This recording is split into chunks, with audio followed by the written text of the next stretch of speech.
Hey guys, I've gotten some comments on Applied Digital as well as CoreWeave, so I wanted to talk about these stocks and give you my thoughts, okay? So Applied Digital yesterday and CoreWeave announced a partnership together, a lease partnership, and so Applied Digital is going to be getting some revenue from this, and that's why this stock was up huge, about 48% yesterday, and it's up even more now pre-market. So you have to watch out if there's a dump, at market open. And if they do a share offering, because again, Applied Digital and CoreWeave, they're burning a lot of cash. So it makes sense that they could issue more shares at some point. So you just have to be aware of that, okay? But this is where you really want to mark off your levels. Like Applied Digital, APLD, the high of the morning was $11.23. So if you want to be extra sure, you can wait to see if the stock starts heading, back up, at least above 11 with some good buying volume that possibly, we're going to go break out to the next level. And then I see on the support side, you could try to take a position in the $10.40 range, maybe a little bit above that, where it's bounced a few times, okay?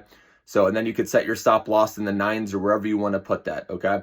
So it's had a huge run. For me, I don't chase after a huge run like this. I like to get in when the news is, dropped, when it's fresh, and sometimes I don't catch every piece of news. You guys know yesterday I was playing Hyperfine, HYPR, which shot up over 60%. So made some good money there. You're not going to get every stock, so just remember that, guys.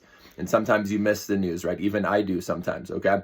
But again, with Applied Digital, I know a lot of people like playing this momentum, and nothing wrong with it as long as you have a stop loss in. And then with CoreWeave, I'd wait till this breaks above 125. It rejected off of that in pre-market. And then the next level was just below 131. So I'd say if it clears 131 with good buying volume, then we could be going to the next level with that stock as well. So, and then the downside, you could look, putting a stop loss, say like 112, because it looks like, it came back down a couple times and bounced off of that $113, $114 level, somewhere in there. So, and with stop losses, a lot of times there's liquidity grabs where they do bring, the stock price down.